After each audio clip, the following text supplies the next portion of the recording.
Narendra Mankare. I welcome you all to my YouTube channel named Experimental Physics. Today I am going to explain you the experiment based on Hall effect. So some properties of semiconductors like charge carrier concentration, mobility, Hall coefficient, conductivity, this can be measured with the help of Hall effect. Now let me explain what is Hall effect at first. See, if you have any current carrying specimen, say N type of semiconductor or P type of semiconductor or even a conductor, then the situation is like this. Suppose it is conducting due to electrons, suppose it is N type of semiconductor, and suppose you apply a potential difference between these two terminals. So electrons will start drifting in this direction. Now, if you apply magnetic field to this specimen, then a magnetic force will act on these electrons. This magnetic force will be given by Fh is equal to E Vd cross B. And since this magnetic field is in Z direction, the current is passing in X direction, and current is passing in X direction and magnetic field is applied in Z direction. X and Z are perpendicular to each other, so this will be E Vd B sine theta. Theta is 90 here, and therefore you will have Fh is equal to E Vd B.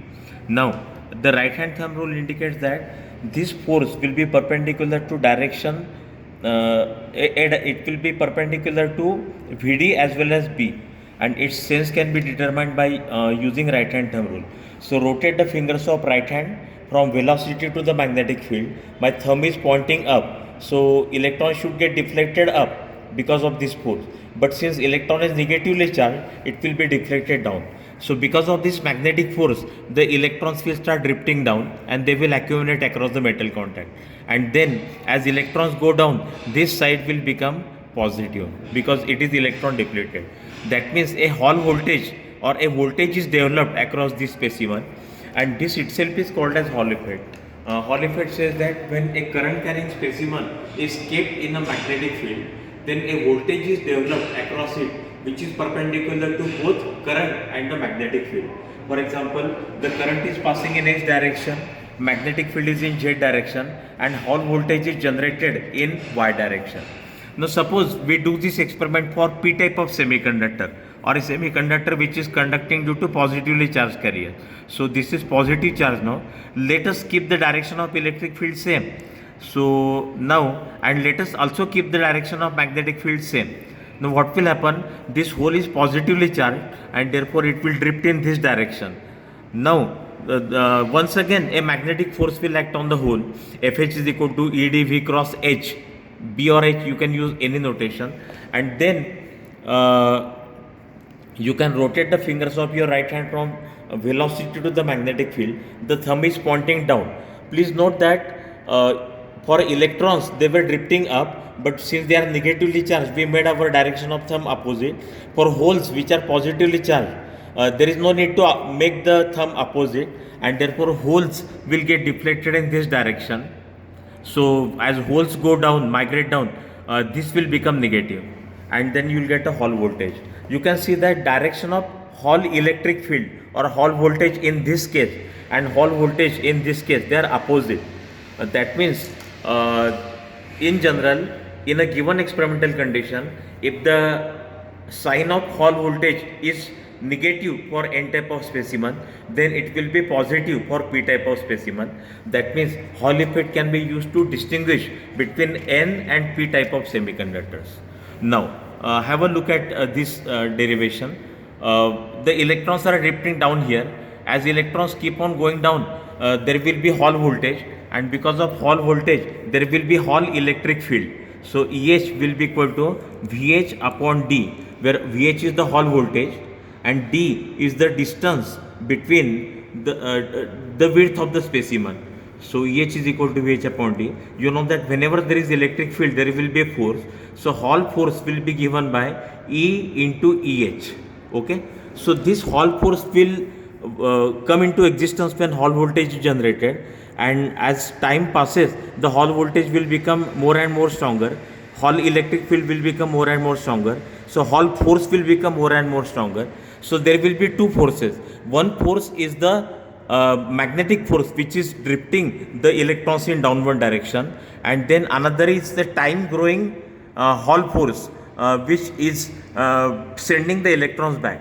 So a stage will come at which the Hall force due to Hall voltage and the magnetic force will balance each other, counterbalance each other. When that happens, the net Y force on the electron will become zero and electrons will stop drifting down. So whatever voltage you get at this stage, that will be the equilibrium Hall voltage, and that will be the maximum voltage that you can generate using this specimen.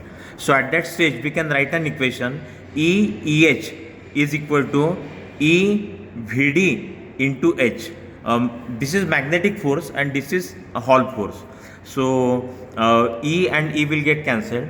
Then EH is equal to VH upon D as we have seen here, and then I is equal to, current is equal to NQ VDA, where N is charge carrier concentration, E is charge, Vd is the drift velocity, and A is the cross sectional area. For example, here you can define a cross sectional area, and this will be the thickness of the specimen. In fact, this is length, this is width, and this is the thickness of the specimen. So here we will have Vd is equal to I upon NQA, and we can substitute that here. So we will have I upon NQA into H. Now D can be taken on the right hand side, so we will have VH is equal to, let me rearrange this relation, 1 upon NQ into I into H into D by A. D is the width, A is the cross sectional area. So we get VH is equal to 1 upon NQ I H D by A. Now A is the cross sectional area which is given by D into T, where D is the width and T is the thickness. This cross sectional area D into T. So we can substitute that here. Then I will have VH is equal to 1 upon NQ I H into D by dt. So D and D will cancel, and you will have another expression, T is the thickness. Now this 1 upon NQ is defined as Hall coefficient, and it is denoted by RH. So we have VH is equal to RH into I into H into 1 upon T. So this is the expression for Hall voltage. Now this expression itself tells you one very important application of Hall effect. If you have a specimen having known Hall coefficient, how do we define Hall coefficient? It is RH is equal to 1 upon NQ. N is the charge carrier concentration, Q is the charge. So it will be Coulomb per 1 upon Coulomb per meter cube. That means it will be meter cube per Coulomb, the unit. So if Hall coefficient is known, and if current is also known, and if thickness is known, then a graph of VH versus H will be a straight line, because VH is proportional to H when other quantities are kept constant. This means that you can use Hall effect to calibrate voltage in terms of magnetic field, or magnetic field in terms of voltage. That means if voltage is measured, magnetic field can be calculated. So one application of Hall effect is that it can be used to measure the magnetic field. So most of the digital Gauss meters are based on Hall effect. Now let me explain one more application of this Hall effect. Let us consider this relation. VH is equal to 1 upon NQ into I into H into 1 upon T. So this will be 1 upon NQ is equal to Hall coefficient is equal to VH upon I into H into T. T is the thickness. Now VH upon I can be treated as the slope of a graph of VH versus I. So I is the current, H is the magnetic field, I is the current passing through the specimen. So you can define VH upon I as the slope of the graph of VH versus I. So it will be slope upon H into T, 1 upon NQ. That means if you plot the graph of VH versus I, calculate its slope, and if magnetic field is known and thickness is known, Hall coefficient can be calculated. Similarly, we can also use this expression in another way. VH upon H will be the slope of a graph of VH versus H. So this will be slope of VH versus H upon I into T. So if current is known, thickness is known, and if the slope of the graph of VH versus H is known, then Hall coefficient can be calculated. Now there is a relation sigma is equal to NQ into mu. This means that if Hall coefficient is known, if slope of the graph is known, Hall coefficient can be calculated, and if Hall coefficient is known, then charge carrier concentration can be calculated, because N will be equal to 1 upon RH into Q, where Q is the electronic charge.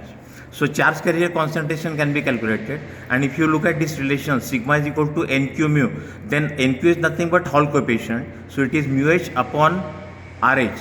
RH is 1 upon NQ, so sigma, if sigma is known and if RH is known by Hall effect, then mobility can be calculated.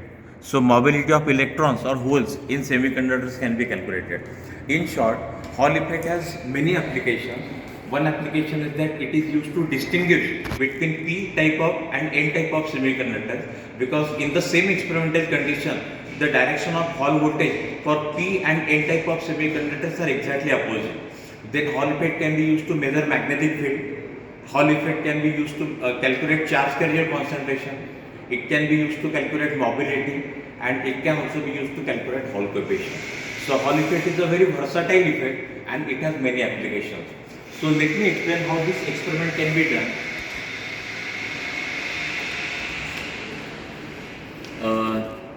This is the apparatus. This is the Gauss meter, which is based on Hall effect. This is electromagnet.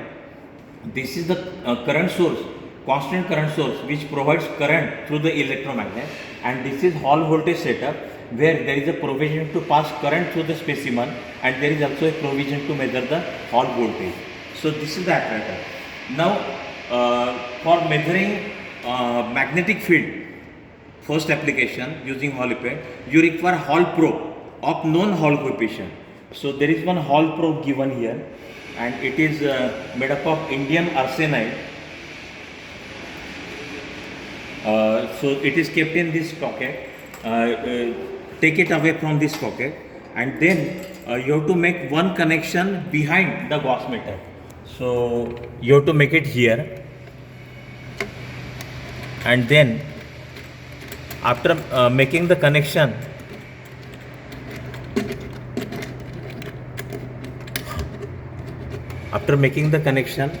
you have to proceed for the experiment. Now this is the specimen, Hall specimen, and then you can notice that on one side N is written. So now let us mount this specimen on a stand.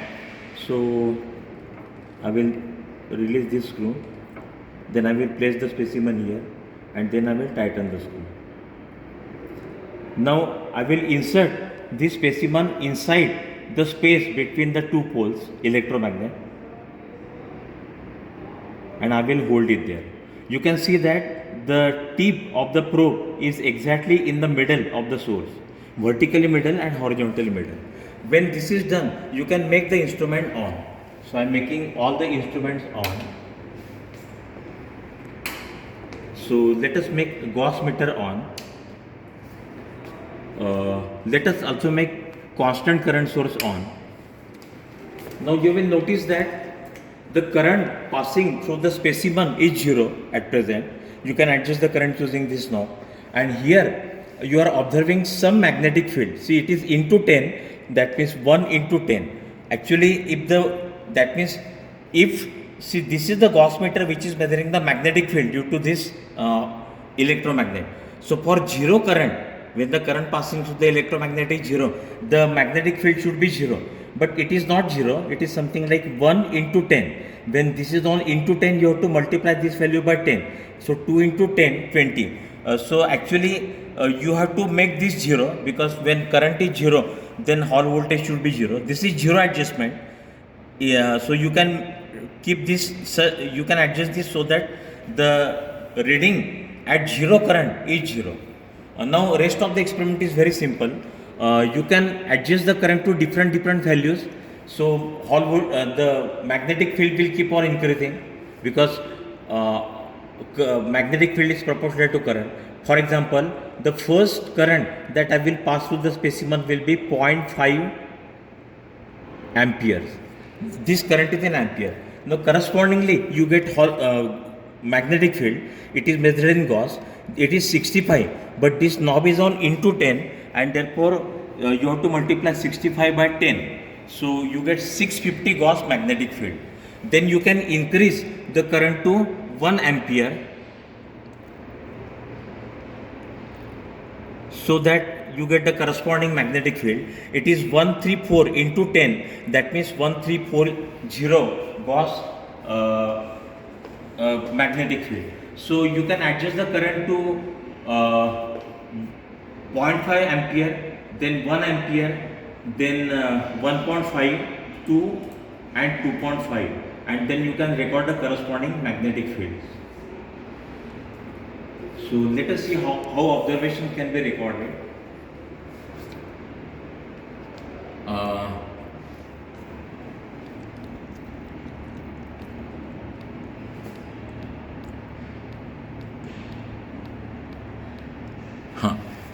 These are various currents passing through the electromagnet, and these are the corresponding magnetic fields.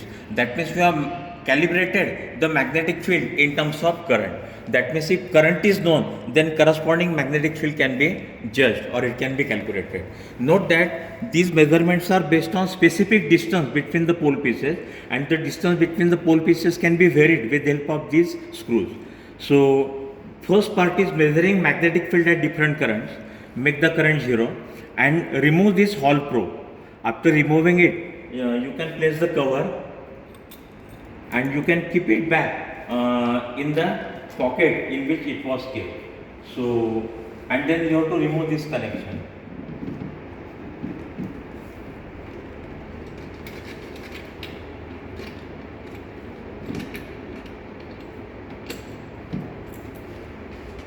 You have to keep it back into the pocket. Now let us do the second part of the experiment. Hall specimens have been given. I told you that Hall effect can be used to calculate the properties of semiconductors like charge carrier concentration, mobility, etc. So what we have been given here is N type of specimen and P type of specimen. Let me open the specimen. It is here. The specimen is here. Now there are two connections here. These horizontal connections, that means red and black, are for passing the current which passes in this direction, and when you place this in magnetic field, the corresponding Hall voltage across appears across y direction, and for measuring that voltage there are connections which are yellow and green. So you have to mount place this sponge over this and then clamp the specimen. You can see that the specimen is in this direction. Actually in that Hall probe there was one side written with N, and we saw that the magnetic field was positive.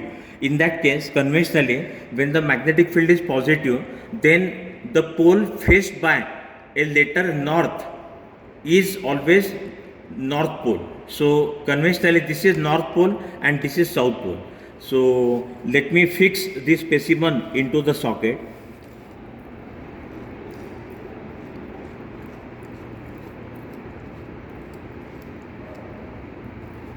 And then let me insert it here. So I am inserting it here. It is symmetrically placed inside the magnetic field.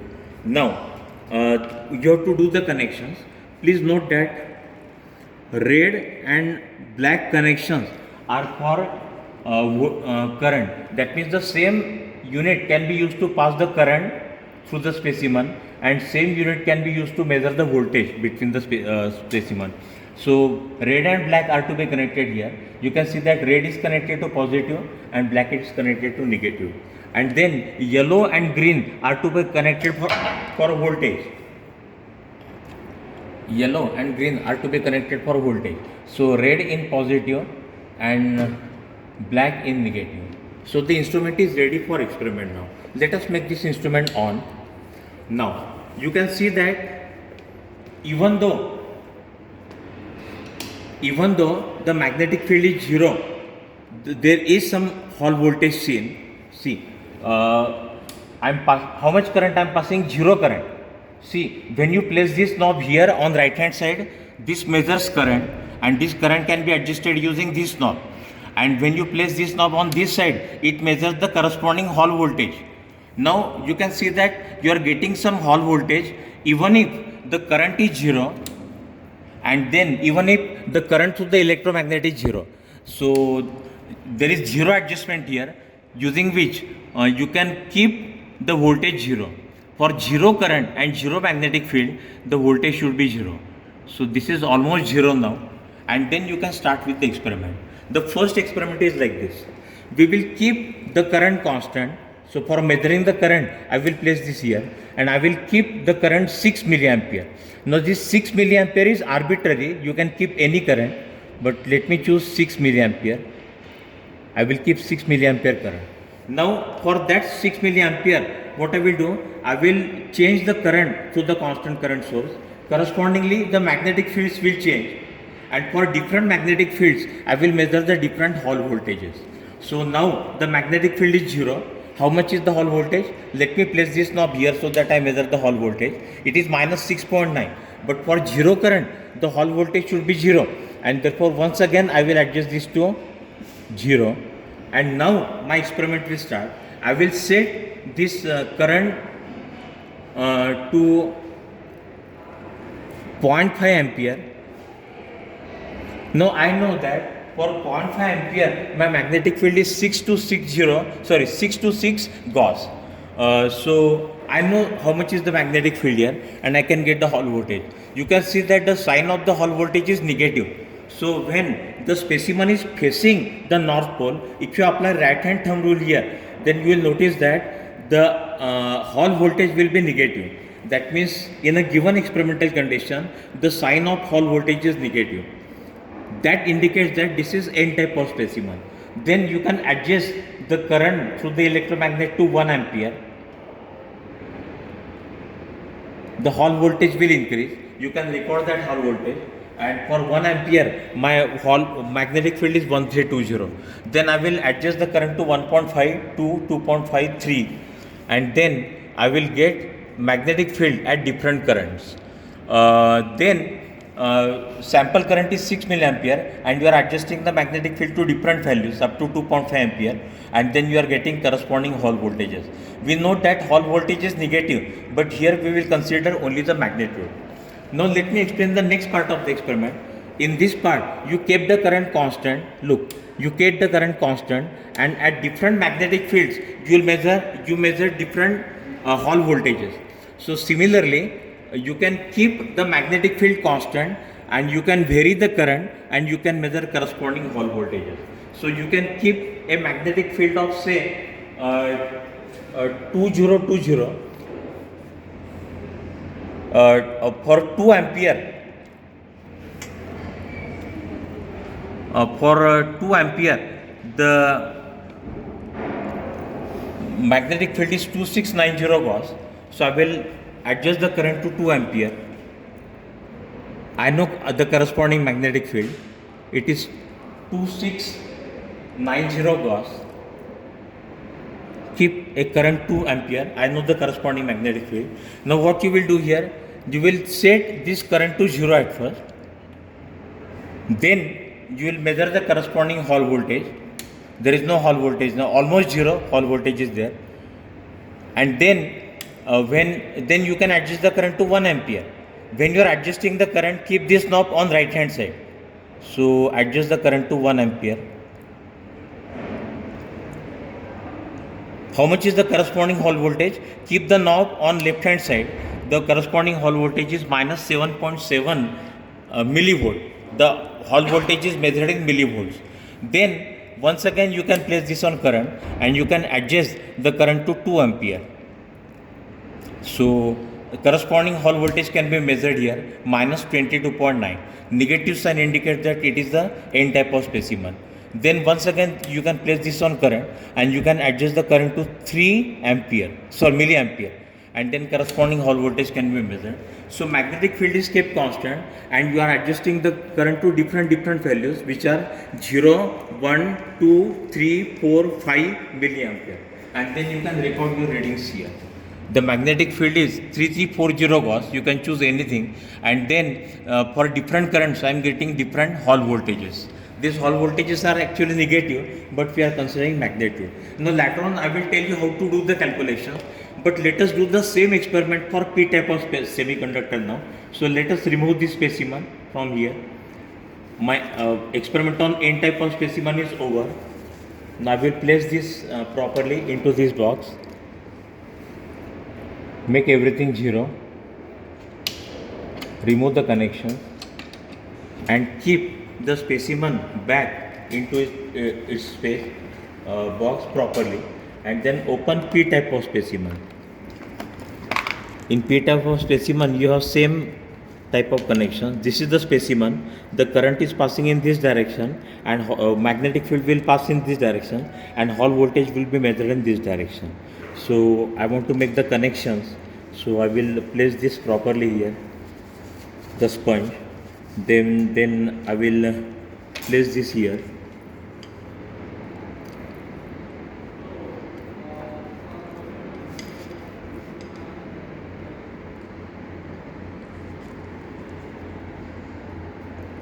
You can see that the way N type of crystal was mounted and the way P type of crystal is mounted is same. That means experimental conditions are same. So I have made the screw tight, and then don't make it too tight, otherwise this specimen may get broken. So you are having the specimen inside the magnetic field. Now let us make the power supply on. Let us make this current 0. Now you will notice that even if the current is 0, that means even if the magnetic field is 0, you are getting some Hall voltage. So this is the offset voltage, and it should be 0. So make the voltage 0, and then the experiment is same. We will measure for a given fixed current, sample current, we will measure different Hall voltages at different magnetic fields, and then for a fixed magnetic field we will measure different Hall voltages for different currents. So let us adjust the current to 6 milliampere now. So 6 see, we have to make the connections at first. So you know that red and black wire are for voltage, current, and yellow and green wire are for voltage.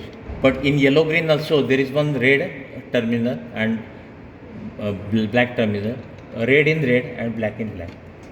So now you can adjust the current to 6 milliampere.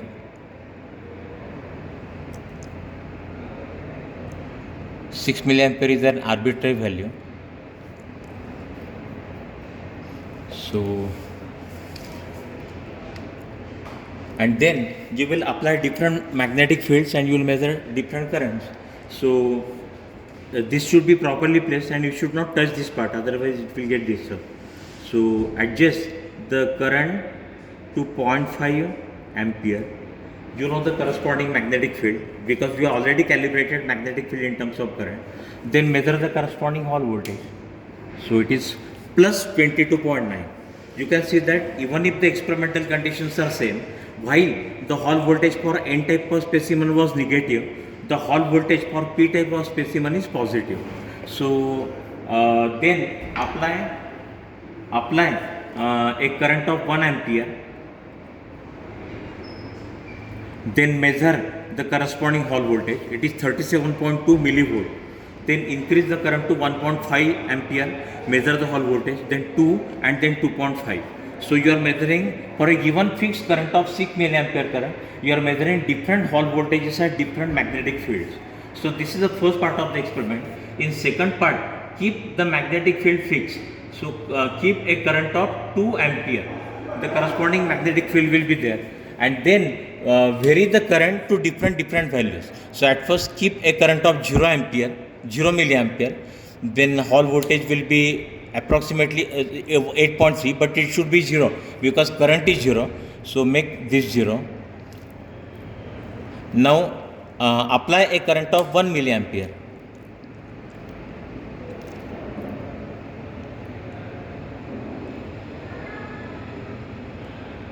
Then measure corresponding hall voltage. It is plus 9 volt. Then once again place this here. Adjust the current to 2 milliampere. Then measure the corresponding hall voltage. So you can adjust the current to different values like 0, 1, 2, 3, 4, 5 milliampere, and then you can record the readings here. You can see that for P type of specimen, N type of specimen, these are the different hall voltages for different magnetic fields, that means currents, and these are the hall voltages for different currents for a fixed magnetic field. So this is how you can take the observations. After taking the observations, you have to do the calculations.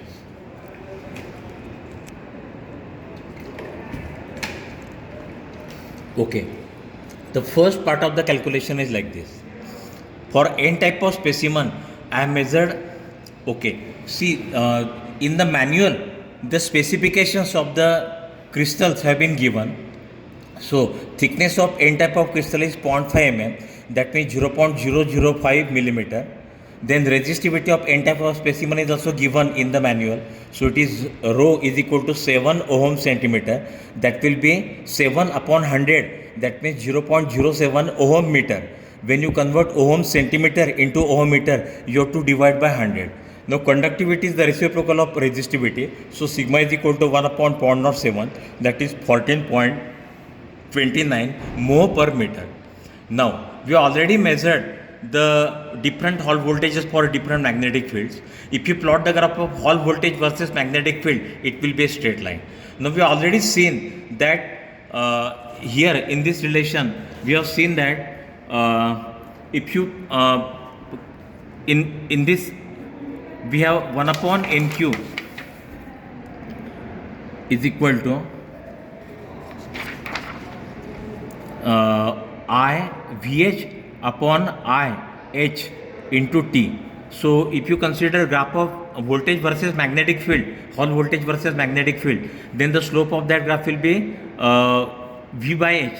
So it will be slope upon current into the thickness. That will be 1 upon NQ. So how do we calculate the slope now? It is y2 minus y1 upon x2 minus x1. And since all the points are lying on the graph, you can take any two values. That means y2 minus y1 upon x2 minus x1. So it is 77.6 minus 39 upon 2690 minus 1320. x2 minus x1 is nothing but magnetic field. Why this 10 raised to minus 3 factor? Because hall voltage is in millivolts. And why 10 raised to minus 4 factor? Because we have measured magnetic field in Gauss, but we are doing all calculations in MKS unit. So Gauss to Tesla conversion is there. 1 Tesla is 10,000 Gauss, or 1 Gauss is 10 raised to minus 4 Tesla. So when you do all these calculations, the slope comes out to be 0.2818 volts per Tesla. And then you can do the calculation. Slope is 0.2818, and just now we have seen that RH is slope upon I into T, where slope is the slope of the graph of VH versus H. Then you can substitute the slope. The thickness of the specimen is 0.0005.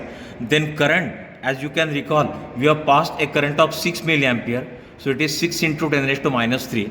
The Hall coefficient comes out to be 0.02348 meter cube per coulomb.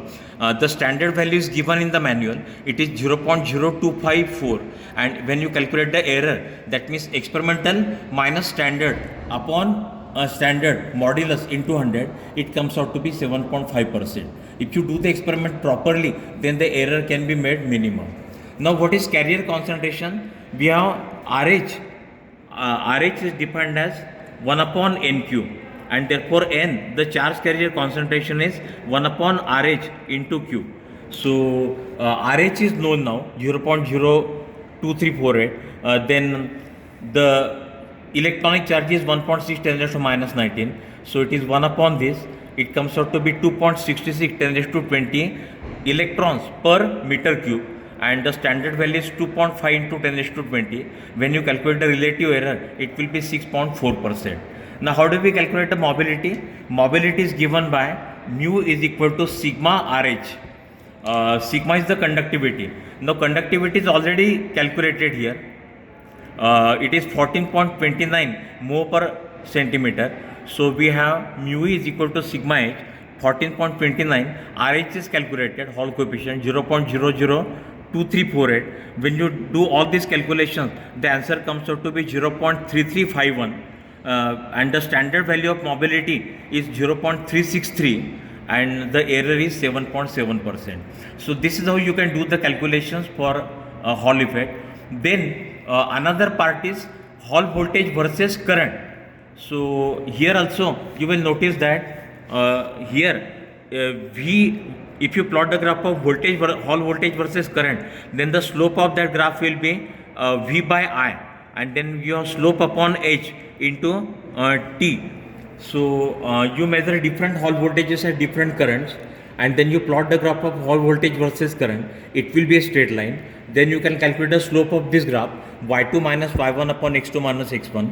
That means 62 minus 27.7 into 10 raised to minus 3 upon 4 minus 2 into 10 raised to minus 3. Remember, here the numerator is Hall voltage, it is in millivolts, and denominator is current, which is in milliampere. So 10 raised to minus 3, 10 raised to minus 3. When you do all this calculation, the slope comes out to be 17.5 volts per ampere. And then you can do the calculation. Slope is 17.15. Once again, similar kind of calculations are being done. RH is equal to slope into thickness upon magnetic field. So 17.15 into 0.0005, the sample thickness, upon 0.3340.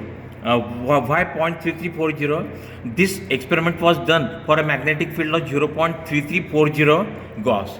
So after doing all the calculation, the answer comes out to be 0.02567 meter cube per coulomb. The standard value is 0.0254. You can calculate the relative error, it is 1%. Then carrier concentration is N is equal to 1 upon RH into Q. So when you do the calculation, 1 upon 0.02567 into 1.6 10 raised to minus 19, reciprocal, the answer is 2.44 into 10 raised to 20, and then the standard value is 2.5 10 raised to 20, the error is 2.4%. Then mobility is given by mu is equal to sigma RH. Sigma is known, it is 14.29 mho per meter. RH is calculated here, 0.02567. The mobility comes out to be 0.3668 meter square per volt second, and standard value is 0.363. When you calculate the relative error, say 0.363 minus 0.3668 divided by 0.3663 modulus into 100, the error comes out to be 1%.